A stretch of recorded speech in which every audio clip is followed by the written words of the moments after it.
The unity and healing that we've all been hearing so much about intensified over the weekend as 1 million Trump supporters gathered in Washington, D.C.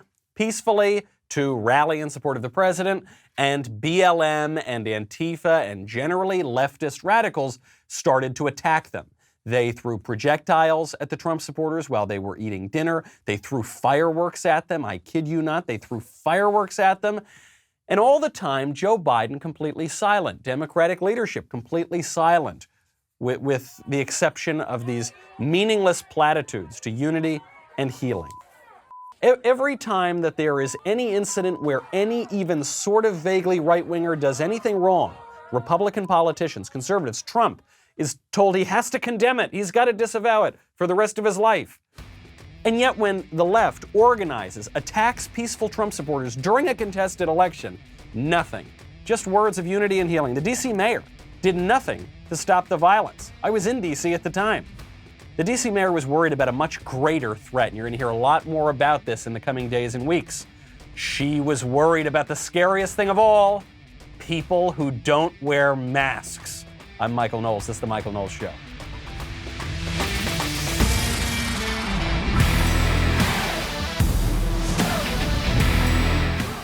Welcome back to the show. My favorite comment from Thursday is from Sango. Sango says, I never liked my mother-in-law. I spent the last 10 minutes yelling at her because she voted for Joe Biden. Then I left the cemetery and went home. I think it's good. I understand your mother-in-law must live in Pennsylvania. Maybe she lives in Michigan. I'm not so sure. A lot of shenanigans. I've kind of been all over the place the last few days. I was in Los Angeles. I said goodbye to my set there, flew to Tennessee, dropped off sweet little Elisa, then flew out a few hours later to D.C. during this MAGA million march. I gave a speech defending the president at YAF. We'll get into a little bit of what went on there. I got the great privilege of guest hosting for Rush Limbaugh, had the chance to speak to Rudy Giuliani on the Trump strategy moving forward as this election continues to be contested. And now we're back here in my new set in Nashville. There is a whole lot to go over. There are a lot of, I tell you, I feel much more secure now that I'm in Nashville than I did when I was in D.C. with these riotous leftists. I feel much more secure than I did when I was in L.A. with everything boarded up because the left was threatening to burn down the whole city if Trump won. But I still don't always feel secure online because cybercriminals are always trying to hide malware, for instance, in emails. They've got deceptive emails that can look like real invoices, they can look like invites, they can look like payment information with a document attached. I have fallen for this before. The attachments contain text and images that look legitimate, and then you click on it and a pop-up can appear and it prompts you to click enable content or enable editing or whatever. And when you do this, the attachment will install malware on your computer. Well, fortunately now, I have LifeLock. LifeLock helps detect a wide range of identity threats, like your social security number for sale on the dark web. If they detect your information being used in their network, they will send you an alert. It's so easy for someone to steal your info. I didn't believe this before, and then I fall for one of these email things, and all of a sudden you realize how scary it can be. Obviously, no one can prevent all identity theft or monitor all transactions at all businesses, but LifeLock can help you feel warm and protected this holiday season. Save up to 25% off your first year at lifelock.com/Knowles, K-N-O-W-L-E-S. That is lifelock.com/Knowles, K-N-O-W-L-E-S for 25% off. Pretty scary stuff going on in D.C. But meanwhile, the mayor of D.C. says that actually, this is a direct quote, there is nothing scarier than having a conversation with someone who doesn't have a mask on. Don't scare others, #MaskUpDC. Now, having just been in D.C. during this chaos, I think it's actually much scarier to have a conversation with someone who does have a mask on. Who wears masks, historically speaking? Train robbers, marauders, rioters, burglars, people trying to conceal their identity, Antifa and BLM. That's who wears masks. That's very scary. The idea that I get to speak to somebody who is I don't know, maybe has a virus, maybe doesn't, a virus that it is statistically almost impossible for me to die from, and especially for someone in my age range, basically is no big deal at all. I'm not so afraid of that. I'm not so afraid of that at all. We never heard this kind of hysteria about other illnesses, some of which were much more life-threatening than coronavirus. And now the coronavirus thing is coming back. You know how much I hate to say I told you so. People said that after the election, if Joe Biden won, coronavirus would be cured and that would be it and it would go away. And I thought, okay, there's something to that because they're going to want to give Biden the credit for this and start to be able to reopen the economy a little bit. So to that degree, that's true. However, I did caution people about a month or 2 months ago. I said, I don't think it's all going to go away. Actually, I think they're going to double down on some of the measures because it's just too much power. I gave a speech at YAF about how I don't wear the mask unless I am under absolute duress, unless the deli where I need to get my hoagie for lunch insists that I wear a mask. I'm not going to wear the mask voluntarily. I have ignored all of these rules from the very beginning of this pandemic and epidemic throughout the country. I have traveled all over the place, all over the country. I've seen friends, I've seen family. I have shared hugs, I have shared cigars, I have shared drinks. I went on vacation with my friends, and this was in September, August. We ate fondue for dinner. We don't even really like fondue. We just ate the fondue to stick it in the eye of these experts who are telling us we can't live our lives, okay? I have ignored the coronavirus guidelines as best as possible in this environment. I'm fine, still living, still good. It never felt better. And by the way, do you know who else has ignored all of these guidelines? The liberal elites themselves. And we'll get to that in a second because a few of them are getting caught.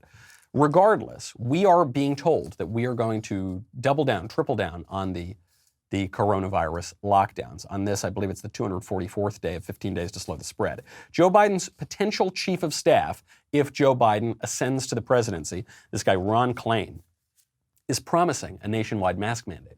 The very first business day of his transition on Monday of this week, the president-elect met with his COVID task force and then made a public statement afterwards where he called on all Americans to mask up. He urged governors to impose masking mandates now and reiterated the fact that when he becomes president, he will impose one on a nationwide basis. And so, look, he's not the president now. There's not that much that Joe Biden can do right now to change things other than to reiterate kind of the message you heard from Dr. Osterholm, which is that all Americans and our state and local governments need to step up right now. If the president, the administration is not going to lead, that's where the leadership has to come from. That will change on January 20th. But right now we have a crisis. It's getting worse. We had never had a day with 100,000 cases in a single day until last week. By next week, we may see 200,000 cases in a single day. So this is getting much worse, Chuck.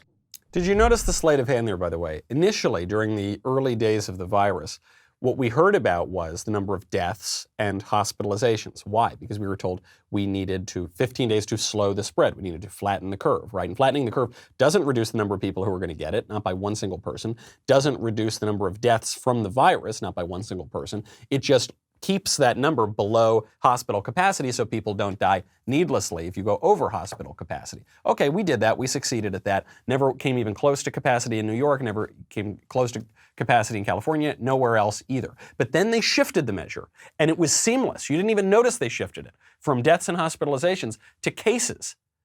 Well, okay, if the survival rate is somewhere around 99% or higher, then the cases isn't the most important measure. The measure ought to be deaths, the specifics about deaths, and what hospitalization looks like too. The one true thing that Ron Klain said there is that Joe Biden's not the president. I'll give him credit for that. The rest of what he said, though, was absolutely hysterical, though it does prove the point that a lot of conservatives were worrying about, namely these leftist power grabbers are going to continue to use this crisis, much of which has been contrived, to take more power for themselves, and they're not going to give it up anytime soon. Now, you might be confused because we've been told that we're going to get a vaccine. Remember, just 2 days after the presidential election, magically, Pfizer says we're going to have a vaccine.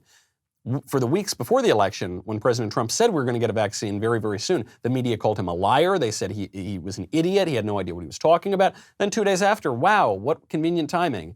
Pfizer says they've got a vaccine that's going to be 90% effective. We then have another potential vaccine, another potential treatment, 95% effective. Wow, oh my gosh, that's great. So that means we don't need to wear the stupid masks anymore, right? That filthy cloth that you put on your face to convince yourself that you're going to eradicate germs. Right now, we don't need that. Right? Wrong. Dr. Fauci, who in the beginning of the pandemic told us, do not wear the masks. Under no circumstances should you wear the masks.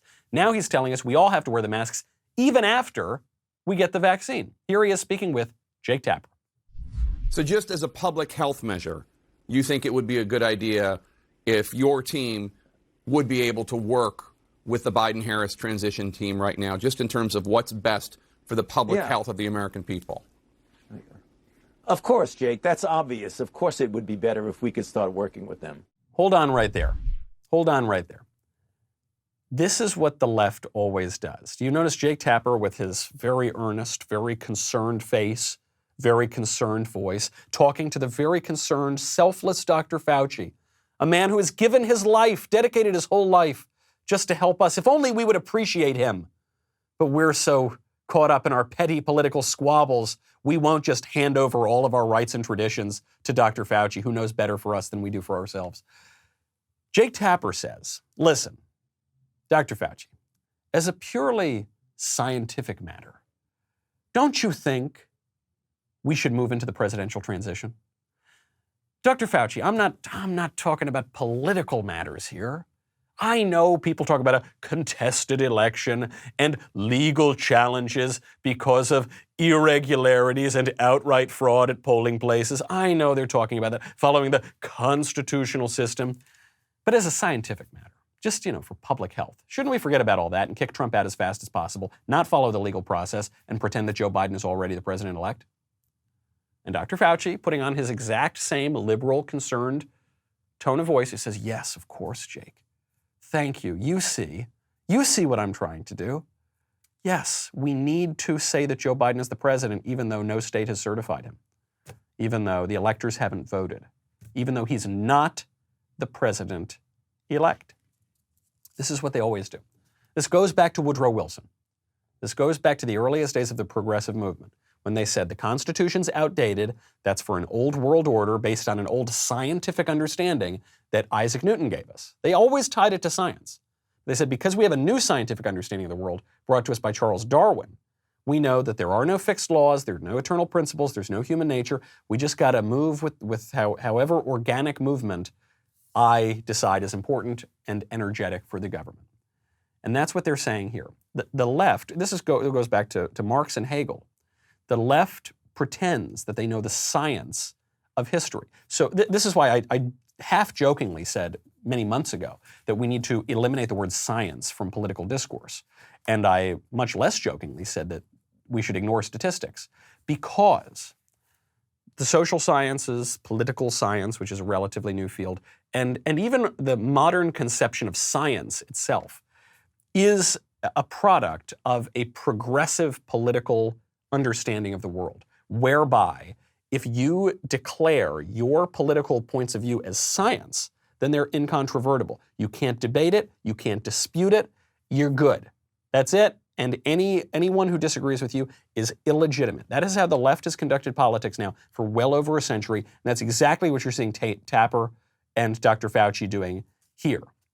You got the scientific understanding. So what about the masks, Dr. Fauci? Tell us about why we need the masks.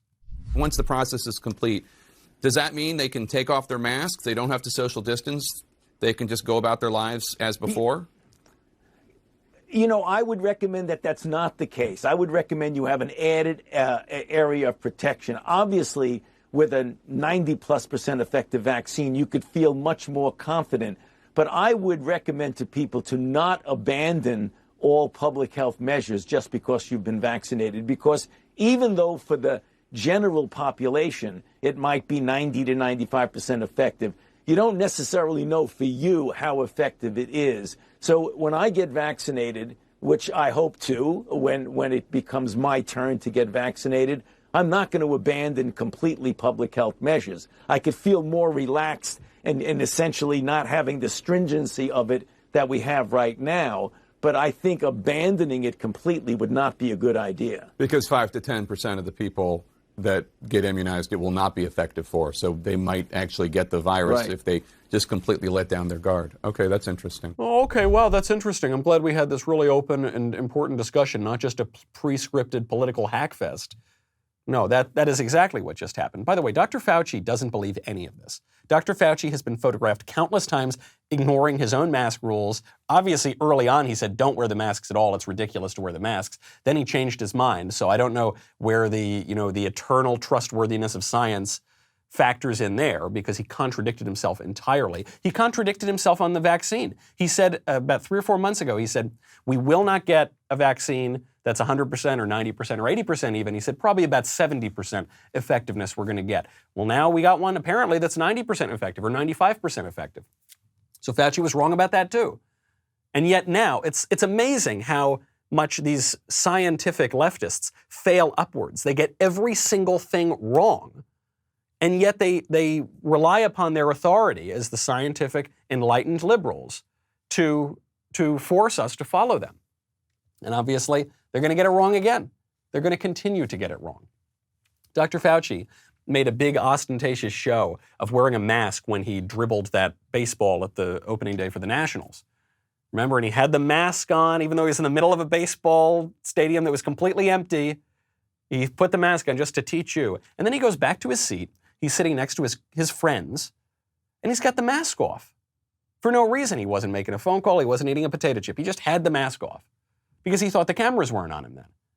There have been a number of other photographs of this too, and this is a theme that we're seeing come up again and again. It's not just a gotcha moment where Fauci let his guard down once or twice. It seems consistent. Every time these liberal elites think that the cameras are turned off, they take off the masks. They ignore these rules that they want to force onto the rest of us. And it is in that world that we are being told we have to trust them. We have to trust them on everything, including the election. These two stories actually relate pretty closely.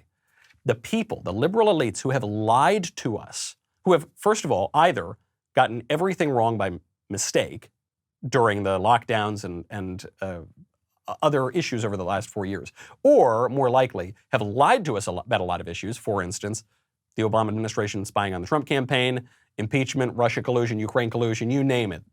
Non-traversy after non-traversy. These guys who have no credibility whatsoever are now telling us, believe us on the election. Don't let the legal process play out. I don't think so. Trump's not conceding, nor should he. He should not concede at all, okay? This politics is much more an art than a science, okay? Even though the left wants to pretend that it's a science. It's much more an art. Conservatives have a much more artistic sensibility, if you ask me. And that's why, if you want the perfect gift to give your family, I would recommend paintyourlife.com. You know how much I love Paint Your Life. You can get a professional, hand-painted portrait created from any photo at an incredibly affordable price. I can't tell you how inexpensive this is, especially for the quality that you get.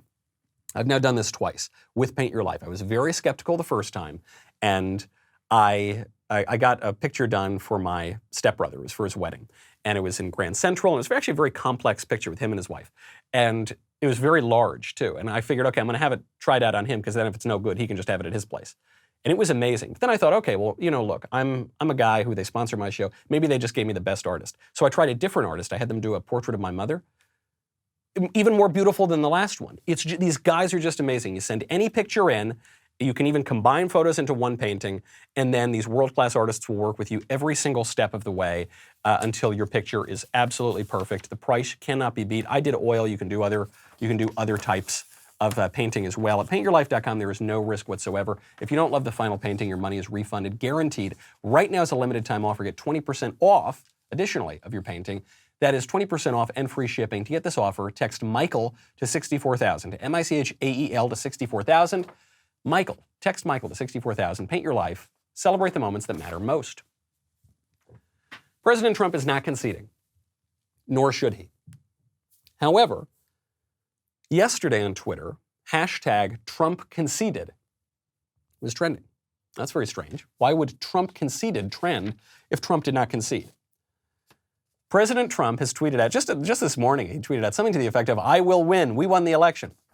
A couple days ago, he tweets out, rigged election, we will win, all caps. Another tweet, I concede nothing. But then there was a third tweet. And people are misunderstanding this because they don't know how to speak Trump. Broadly, they don't know how to speak New Yorker, but they specifically don't know how to speak Trump. He tweeted out, quote, he won because the election was rigged. No vote watchers or observers allowed. Vote tabulated by a radical left privately owned company, Dominion. with a bad reputation and bum equipment that couldn't even qualify for Texas, which I won by a lot, the fake and silent media, and more. So they're saying because Trump said he won, referring to Biden, then he is conceding the election. Now, you can say Trump doesn't use proper diction, his grammar is eccentric, you can say all those things. But no one can honestly read what Trump said as him conceding.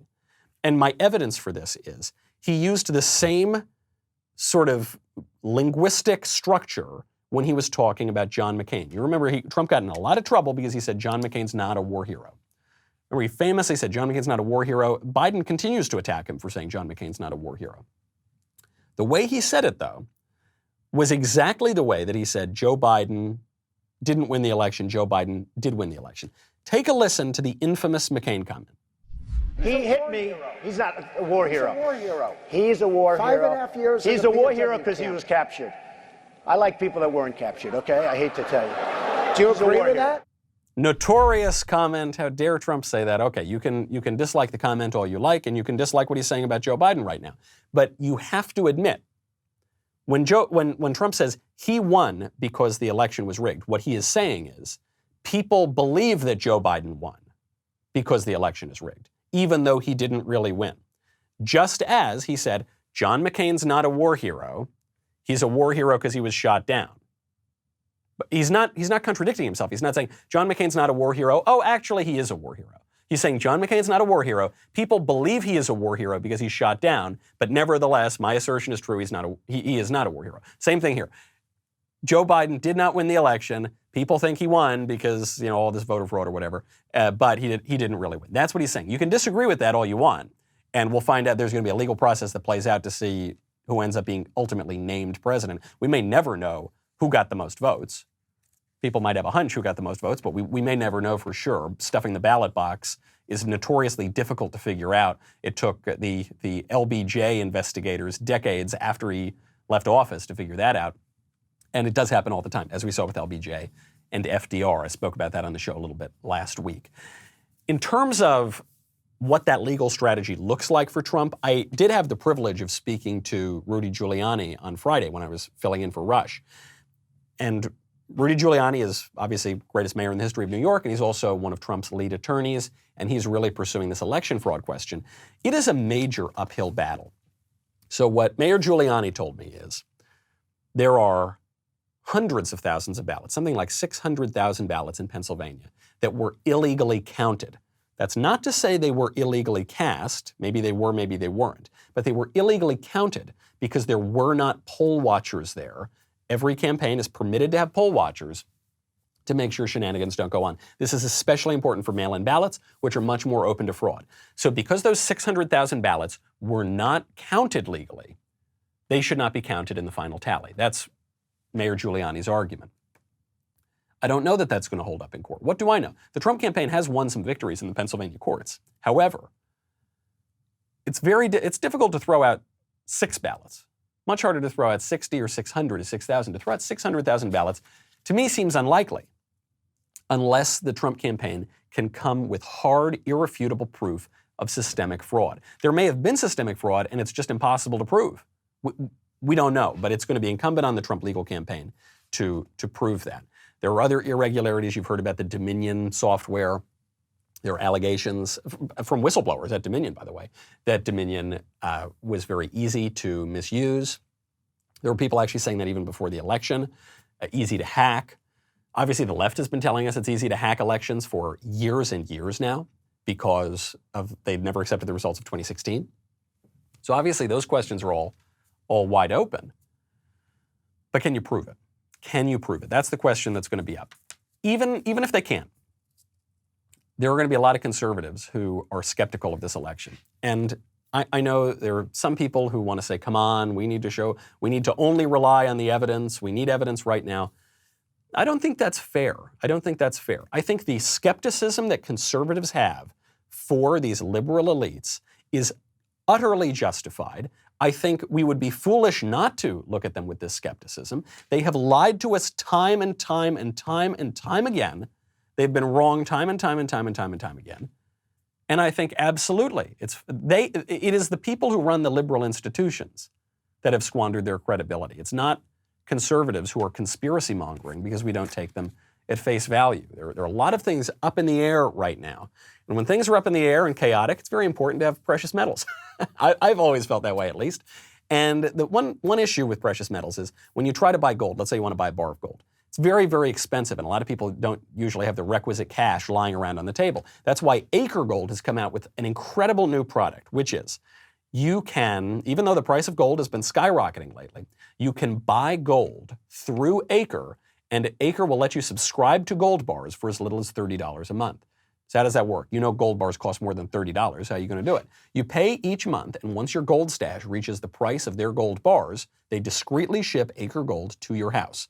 Acre lets you invest in physical gold without coming out of pocket all at once. That's very difficult for most of us to do. Acre keeps you updated on your gold stash every month, ships once you reach the price threshold. With Acre, taking physical delivery of your gold means it is safe and sound and in your hands. Acre just recently introduced a new $100 per month subscription for their 5-gram gold bar. I think it's great. I've always enjoyed precious metals. Visit getacregold.com/Knowles. Start investing in physical gold today. Make sure you go to this URL because Acre is giving away a gold bar. That's pretty good. Qualify for the giveaway. Tweet or post why you should be the recipient and mention @get_Acre. Again, that is getacregold.com/Knowles. And thank you, Acre Gold, for supporting the show. I'll give you an example of why we can't trust any of these liberal elites. So you remember President Trump a number of months ago pulled troops out of Syria. He pulls troops out of Syria. We were told this was going to be the end of the world.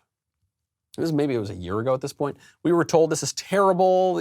Everyone's going to die. It's going to start World War III because Trump is reducing the number of troops in the Middle East. Okay, well, somehow it's going to start World War III. And then it was all fine, right?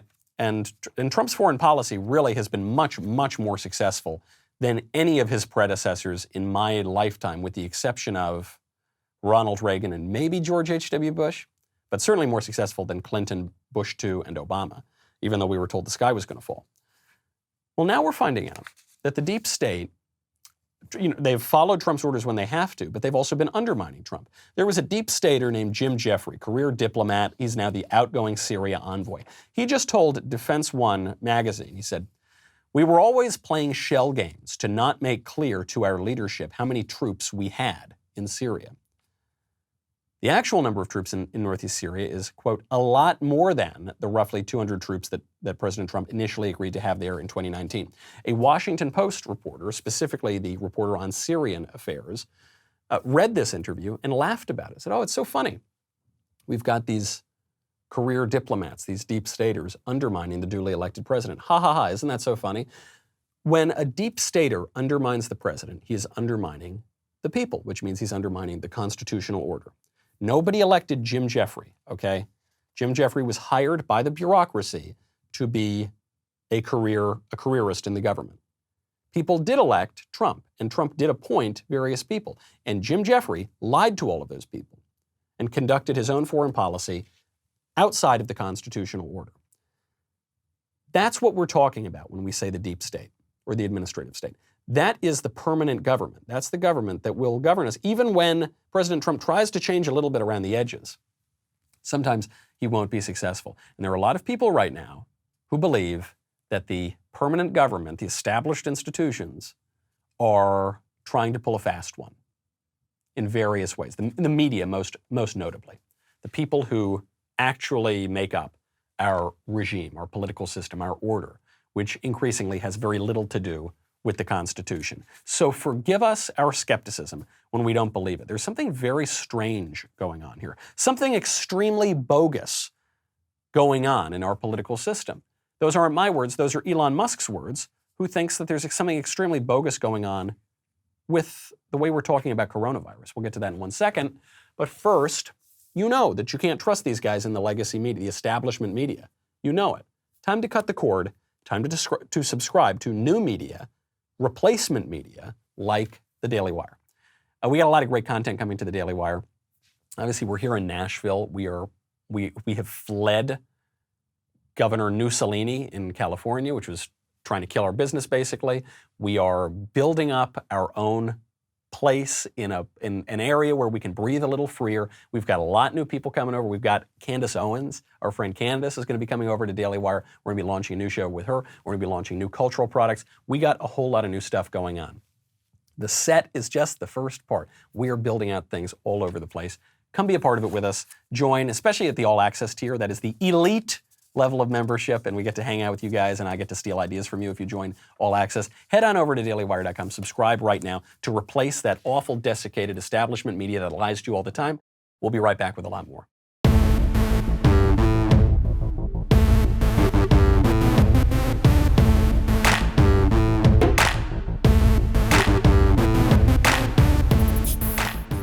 I have told you from the very beginning that I think that the public policies surrounding coronavirus are completely bogus and stupid, and I've been ignoring basically all of them as much as I possibly can, and I encourage all of you to do that as well. Well, now it seems like I'm being joined by Elon Musk in my skepticism of some of these policies. Elon Musk just tweeted out, quote, "Something extremely bogus is going on.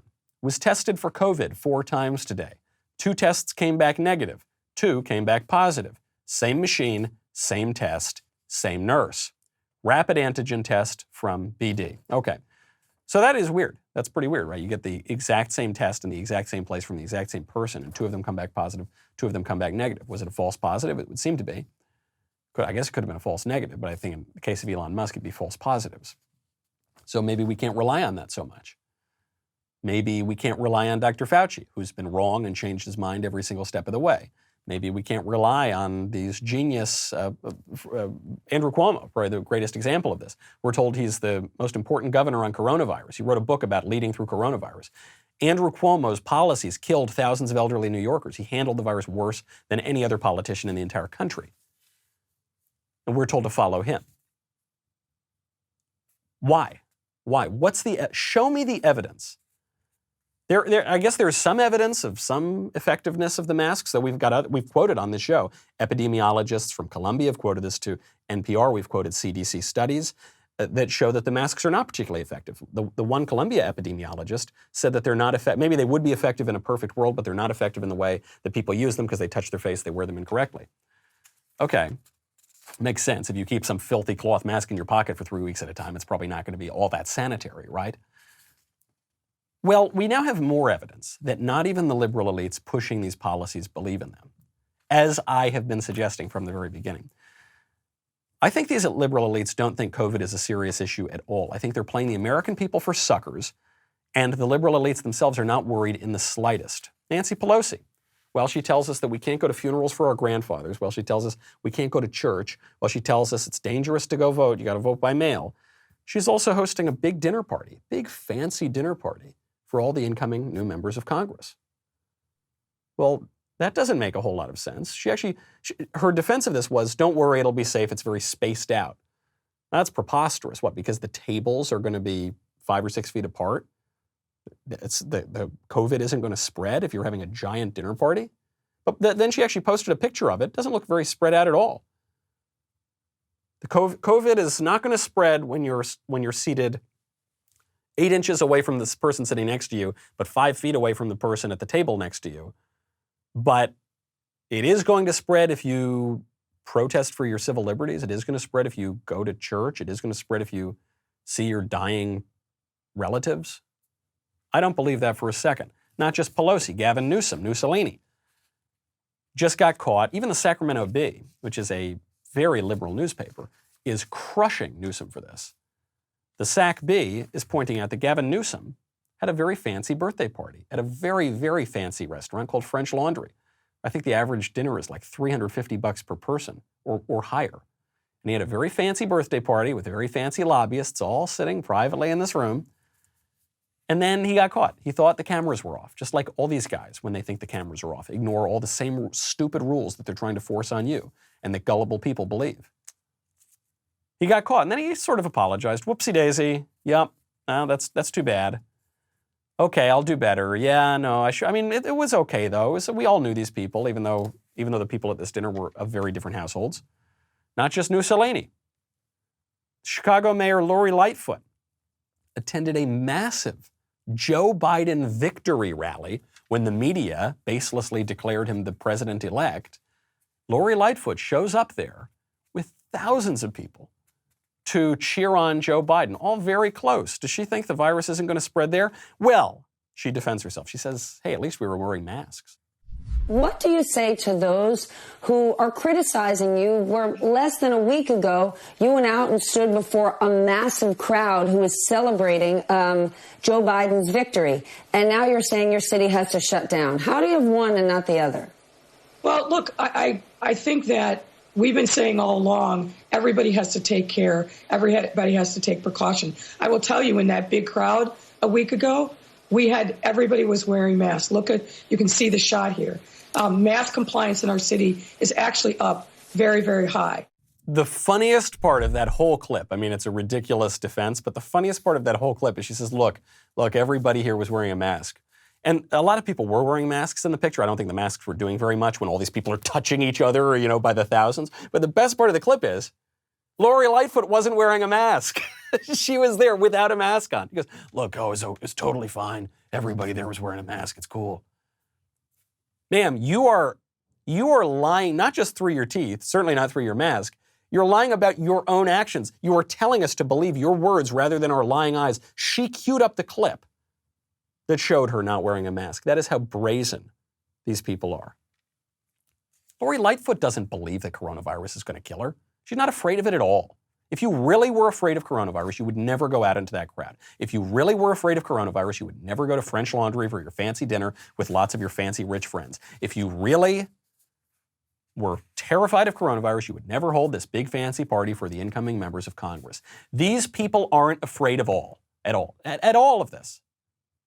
And as President Trump said, you should not live your life in fear of the virus either. I feel bad. I mean, some of my friends and relatives are gullible enough to believe that this is really worth shutting down the world over. This is the existential threat. You've got to stay in your homes. They believe these liars, these scoundrels who don't believe it themselves. I've been ignoring this basically the whole time, and so my life is basically fine, especially now that I'm in Tennessee, which is much more sane than California. But a lot of people have had their lives ruined by this, their livelihoods ruined. They've lost their businesses. A lot of people have not been able to see their beloved relatives as they were dying. Usually not of coronavirus, right? Just people die, and you can't spend time with your relatives as they're dying. A lot of people have missed very important moments in their life, high school graduation. Weddings have been postponed. People have written into me. They said, Michael, my great aunt Thelma doesn't want to come because she's afraid of coronavirus. Should I postpone my wedding? I said, don't postpone your wedding. Get married. Live your life. Think about the lives ruined by this. Children traumatized by this cultural insanity. All because these ghouls like Nancy Pelosi and Gavin Newsom and Lori Lightfoot are lying to your face about their fear of the virus. And all for what? All to win some elections, all to affect their policy. There is no question, regardless of your fear or lack of fear from the medical effects of this virus, there is no question it's being exploited for political purposes. Justin Trudeau told us that. The pretty boy mayor, or prime minister, I guess, of Canada. I consider Canada to be America's hat, so I consider the Canadian prime minister to be sort of like a mayor of a quasi-American city. Justin Trudeau described this. He used the phrase reset for how politicians can exploit the virus pandemic. Building back better means getting support to the most vulnerable while maintaining our momentum on reaching the 2030 Agenda for Sustainable Development and the SDGs. Canada is here to listen and to help. This pandemic has provided an opportunity for a reset. This is our chance to accelerate our pre-pandemic efforts to reimagine economic systems that actually address global challenges like extreme poverty, inequality, and climate change. This has offered a reset. This pandemic has offered a reset. What a ghoul. What a sociopath you have to be to look, if their hysteria is correct, that this is one of the worst, deadliest, most terrible diseases, scourges that's ever faced mankind, then to call it an opportunity is pretty callous.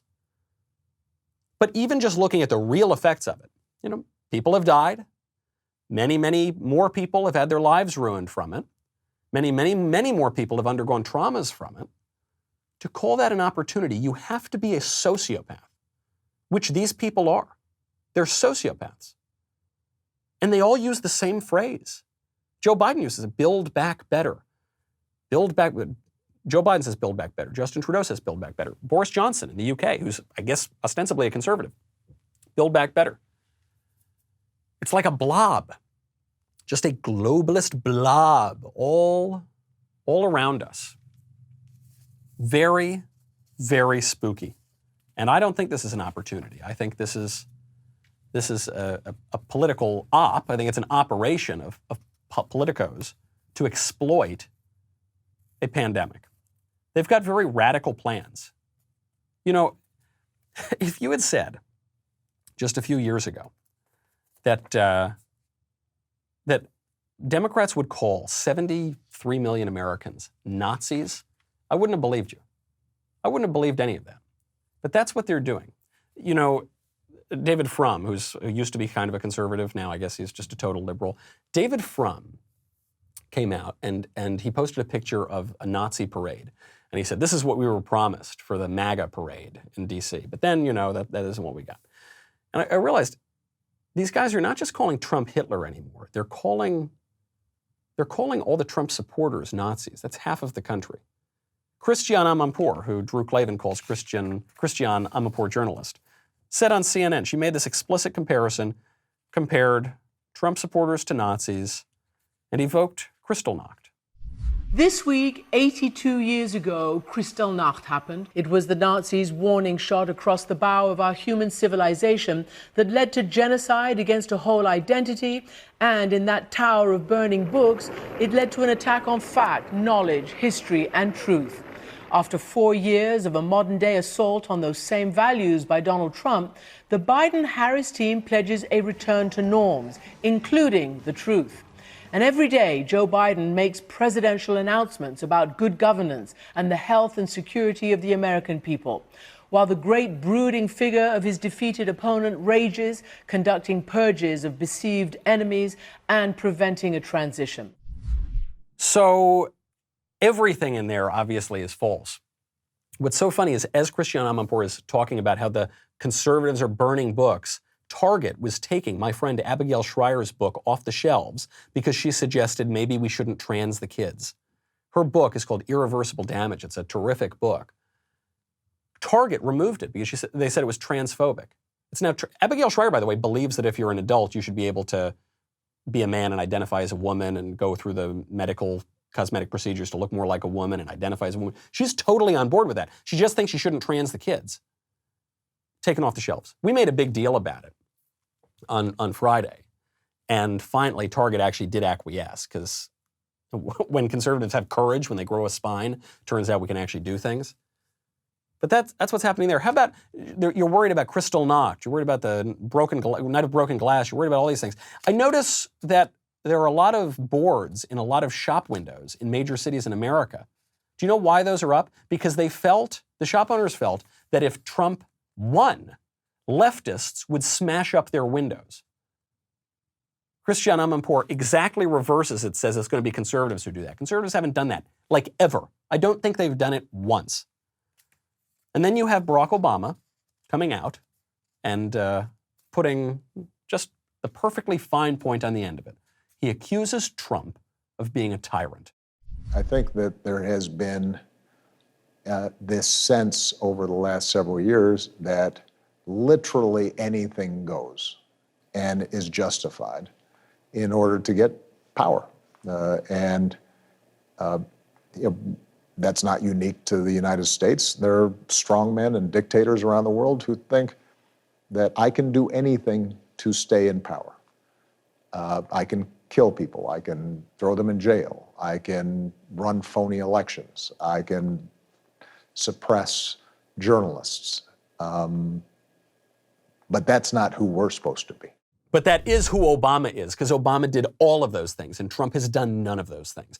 Obama weaponized the federal government, weaponized the IRS to go after his political opponents, threw Dinesh D'Souza in jail through a selective prosecution because Dinesh D'Souza wrote a mean book about him and made a mean movie about him that was very successful. He spied on the Trump campaign, used his executive agencies to spy on the Trump campaign to undermine the 2016 election so he wouldn't have to give up power for the liberal blob. He then weaponized the agencies to then try to launch this coup d'etat for another 3.5, 4 years. And now who knows what happened in this election? Who knows what shenanigans? We know some shenanigans went on. We just don't know which. Barack Obama bragged about how he violated the Constitution with executive amnesty. He said executive amnesty would be unconstitutional, then he did it anyway. Bragged, I got a phone and a pen. I can override our constitutional norms. That is the guy who abused his power. They always do this. They always project. They accuse conservatives of doing what they themselves are doing. Now they say because President Trump won't concede an election before the legal process plays out, before the constitutional process plays out, because he won't concede it early and take them at their word that he's abusing his power and abusing their norms. Give me a break. Give me a break. President Trump concedes nothing right now. We should concede nothing for the moment to this liberal blob, these liars, these scoundrels, these sociopaths who care about nothing but taking more and more and more power. We should concede nothing for now. You know, you always hear about tactical retreats and things like that, usually from people who want to give up too soon. Now is not the time for retreat. There may be times to re-examine our strategy, but not now. These guys have not only lost all their credibility, they are abusing their power right now, and they're promising to make it a lot worse. Do not concede now. I'm Michael Knowles. This is The Michael Knowles Show.